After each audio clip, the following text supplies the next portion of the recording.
আসসালামু আলাইকুম ভাইয়া। ওয়ালাইকুম আসসালাম। জি ভাই, কেমন আছেন? জি আলহামদুলিল্লাহ ভালো।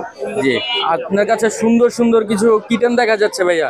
জি ভাইয়া, জি, ব্লু এগুলো আইস একটা অড আইস একটা। একটা ব্লু আইজ একটা অর্ডাই। জি দুইটাই ফিমেল। দুইটাই ফিমেল। জি। বয়স কিরকম? 2 মাস 5 দিন। 2 মাস 5 দিন। জি বডি ট্রেন করা traditional long hair triple coat যাকে বলে। আচ্ছা আচ্ছা আচ্ছা, এগুলো প্রাইস কিরকম চাচ্ছেন? ভাই এগুলো প্রাইস 20,000 টাকা করে চাচ্ছি, ফিমেল দুইটা। ফিমেল দুইটা? জি 20,000 করে পার পিস। Per piece? এইটাই কি ফিক্স না নাকি? না আস্কিং। আচ্ছা, আলোচনা সাপেক্ষে জি, রাখবেন। জি, জি। জি, এইখানে আরো দুইটা দেখা যাচ্ছে কিটেন। এটা হলো নরমাল ডল ফেস। আচ্ছা। এটার প্রাইস যাচ্ছে 15,000। 15,000 আর টাকা। এটা হলো পাঁচ ফুল পাঁচ। আচ্ছা। ট্রিপল কোট এটার প্রাইস যাচ্ছে 18,000। এটার ব্লাড লাইনটা কি ভাইয়া? এটা হলো বাবা হলো এক্সোটিক, আচ্ছা, আচ্ছা। মা হলো সেমি পাঞ্চ। Semi punch. জি। আচ্ছা, যা প্রাইস বলতেছেন সব আলোচনা সাপেক্ষে জি রাখবেন। আলোচনা সাপেক্ষে। আচ্ছা ভাই, নাম্বারটা একটু শেয়ার করে দিন। 017754811615। জি ভাই, লোকেশন লোকেশনটা মিরপুর 1। মিরপুর 1 নাম্বার। জি। ওকে, ধন্যবাদ ভাইয়া।